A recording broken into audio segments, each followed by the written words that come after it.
Hi hello നമസ്കാരം. ഏവർക്കും എൻ്റെ ചാനലിലേക്കും എൻ്റെ വീഡിയോയിലേക്കും വീണ്ടും വീണ്ടും വീണ്ടും സ്വാഗതം.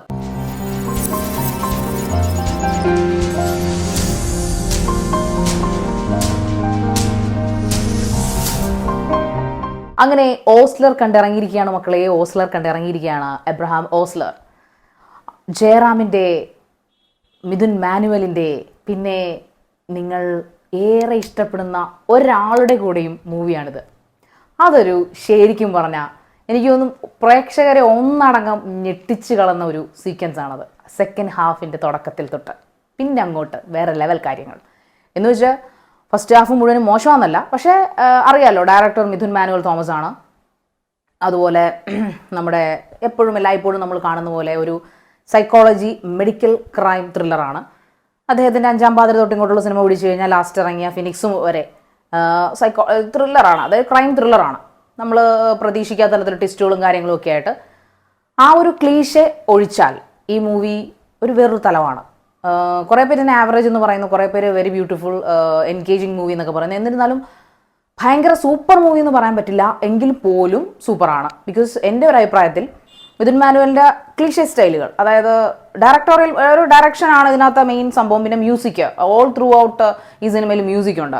അതെനിക്കൊന്ന് മിഥുൻ മാനുവലിൻ്റെ ഈ ഒരു ഇങ്ങനെ ടൈപ്പ് ഓഫ് സ്റ്റോറീസിലെല്ലാം അത് പ്രതിഫലിക്കാറുണ്ടല്ല എപ്പോഴും. പക്ഷെ ഇതിനകത്തുള്ള ട്വിസ്റ്റുകൾ, നമ്മളെ എൻട്രി അല്ലെങ്കിൽ ഒരു ഇൻട്രോ കാണിക്കുമ്പോഴത്തേക്കുള്ളൊരു കൊലപാതകം കാണിക്കുന്നു, അതിൻ്റെ പുറകിൽ പോലീസ് ഉദ്യോഗസ്ഥൻ്റെ അന്വേഷണങ്ങൾ, ഇതിൻ്റെ തുടരെ കൊലപാതകങ്ങൾ, പിന്നെ അതിൻ്റെ പിന്നുള്ള ഹിസ്റ്ററി കാര്യങ്ങൾ, അങ്ങനെ എല്ലായ്പ്പോഴും മിഥുൻ മാനുവൽ ചെയ്യുന്ന സീക്വൻസ് ഇതിനകത്തും ഉണ്ട്, ഇല്ലെന്ന് പറയാൻ പറ്റില്ല. കാരണം റെപ്പറ്റീഷൻ ഉണ്ട്. അത് നമുക്ക് ഫസ്റ്റ് ചെറുതായിട്ടൊന്നും നമുക്കത് തോന്നിപ്പിക്കും, ബോറടിപ്പിക്കില്ല, പക്ഷെ തോന്നിപ്പിക്കും. ഓ, ഇത് തന്നെയാണല്ലോ ഇയാളുടെ മൂവിയിൽ നേരത്തെ ഉണ്ടായിരുന്നെന്ന് തോന്നിപ്പിക്കുന്ന തരത്തിലുള്ള കാര്യങ്ങൾ അതിനകത്തുണ്ട്. പക്ഷേ സെക്കൻഡ് ഹാഫ് തൊട്ട് നമ്മളെ ഞെട്ടിപ്പിച്ച രോമാഞ്ചം അണിയിച്ച വളരെ സംഭവ ബഹുലമായ പിന്നെ കഥയിലൂടെയാണ്, ഒരു എന്താ പറയുക, അതിനകത്ത് നടനത്തിലൂടെയാണ് നമ്മൾ പോകുന്നത്. അത് ഒരു രക്ഷയില്ല. അത് എൻ്റെ ഒന്ന് സ്വപ്നത്തിൽ പോലും ഞാൻ വിചാരിക്കാത്തൊരു തരത്തിലുള്ള ഈ ഓസ്ലറിനെ കുറിച്ച് നമ്മൾ സിനോപ്സിസും കാര്യങ്ങളും നോക്കുമ്പോൾ ഒരിക്കലും പ്രതീക്ഷിക്കാത്തൊരു സംഭവം. ശരിക്കും നമ്മൾ എഴുന്നേറ്റ് നിന്ന് കൈയടിച്ച് പോകുന്ന തരത്തിലാണ് ആ സീൻ അതിനകത്ത് എൻട്രി വരുന്നത്. അപ്പോൾ നിങ്ങൾ എന്തായാലും മസ്റ്റ് വാച്ച് തിയേറ്ററിൽ ഞാനിത് നിങ്ങളെ റെക്കമെൻഡ് ചെയ്യത്തുള്ളൂ. നല്ല മൂവി എന്ന് തന്നെ നമുക്ക് പറയാം. നല്ലൊരു ക്രൈം ത്രില്ലർ, സൈക്കോ ത്രില്ലർ, അല്ലെങ്കിൽ സൈക്കോളജിക്കൽ, നോട്ട് സൈക്കോളജിക്കൽ ത്രില്ലർ എന്ന് പറയാം. ട്വിസ്റ്റും ടേണിങ്ങും ഒക്കെ അത്യാവശ്യമുണ്ട്. പിന്നെ ഇതിൻ്റെ ക്ലൈമാക്സ് എന്നൊക്കെ പറഞ്ഞാൽ നമ്മൾ ഒരിക്കലും പ്രതീക്ഷിക്കാത്ത ക്ലൈമാക്സിലേക്കാണ് കാര്യങ്ങൾ കൊണ്ടുപോകുന്നത്. ഇതിൽ ഒരിക്കലും പ്രതീക്ഷിക്കാത്ത പല ട്വിസ്റ്റുകളും ഇതിനകത്ത് വരുന്നുണ്ട്. സത്യത്തിൽ എനിക്ക് ഈ പടം കണ്ടപ്പോൾ ഇതിൽ അഭിനയിച്ച ജയറാമിനോടല്ല തോന്നിയത്. കാരണം ഇതിൻ്റെ ഡയറക്ടർ അല്ലെങ്കിൽ ഇതിൻ്റെ കഥാകൃത്ത്, അവരുടെയൊക്കെ തല സമ്മതിച്ചേ പറ്റും. കാരണം അവരിത് എഴുതിയിട്ടാണല്ലോ ഇത് സ്ക്രീൻ പ്ലേ ആയിട്ട് വരുന്നത്. പിന്നെ എനിക്ക് നമ്മുടെ ജയറാമിനെ കുറിച്ച് പറയാനുള്ളൊരു കാര്യം എന്ന് പറഞ്ഞു കഴിഞ്ഞാൽ അദ്ദേഹം കുറേ കൂടെ ബോഡി ലാംഗ്വേജ് മാറ്റാനുണ്ട്. ഇതിനകത്തൊരു ഡിസപ്പോയിൻറ്റഡ് ആയിട്ടുള്ള, അല്ലെങ്കിൽ ക്രോണിക്, അല്ലെങ്കിൽ എന്താ പറയുക, ദുരന്തം ഫേസ് ചെയ്ത ഒരു ACP അല്ലെങ്കിൽ അസിസ്റ്റന്റ് കമ്മീഷണറായിട്ടാണ് അദ്ദേഹത്തെ കാണിക്കുന്നത്, അല്ലെങ്കിൽ കമ്മീഷണറായിട്ടാണ് കാണിക്കുന്നത്, സോറി.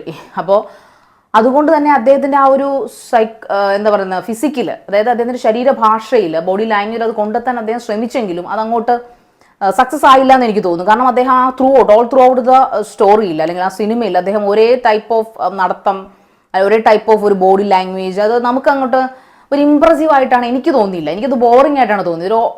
ഒരു ഓക്വേർഡ് ബോഡി ലാംഗ്വേജ് ആയിട്ടാണ് ഫീൽ. അദ്ദേഹത്തിൻ്റെ വണ്ണമല്ല ഉദ്ദേശിച്ചത്, അദ്ദേഹത്തിൻ്റെ ഒരു സ്ട്രക്ചർ, ഒരു നടപ്പ്, ഒരു വല്ലാത്ത രീതിയിലൊരു നടപ്പും കാര്യങ്ങളും. പിന്നെ അദ്ദേഹം ഡെസ്പാണെന്ന് കാണിക്കാൻ വേണ്ടി പരിശ്രമിക്കുന്നതായിട്ട്, ഡെസ്പായിട്ടൊരു പോലീസ് ഉദ്യോഗസ്ഥനായിട്ടാണ് അദ്ദേഹത്തെ കാണിക്കുന്നത്. പക്ഷേ അതായത് ദുരന്തം ഫേസ് ചെയ്തതിനു ശേഷം ഓവർകം ചെയ്യാൻ പറ്റാത്ത സ്ട്രഗ്ലിംഗ് മൈൻഡായിട്ടൊരു പോലീസുകാരനായിട്ട് അദ്ദേഹം കാണിക്കുന്നത്. പക്ഷേ അത് അദ്ദേഹം പ്രതിഫലിപ്പിക്കാൻ വേണ്ടി കുറേ കഷ്ടപ്പെടുന്നതായിട്ട് എനിക്ക് ഫീൽ ചെയ്തു. അതാണ് എനിക്ക് ജയറാമിനകത്ത് ഒരു പോരായ്മയായിട്ട് എനിക്ക് തോന്നിയത്. Otherwise it was A nice movie, it was nice ending, nice twist and turns, nice music, എല്ലാം വളരെ നൈസ് ആണെന്ന് നമുക്ക് പറയാം. സോ എല്ലാവരും തിയേറ്ററിൽ തന്നെ പോയി കാണുക, സന്തോഷിക്കുക, അർമാദിക്കുക, ആനന്ദിക്കുക. Okay, bye by.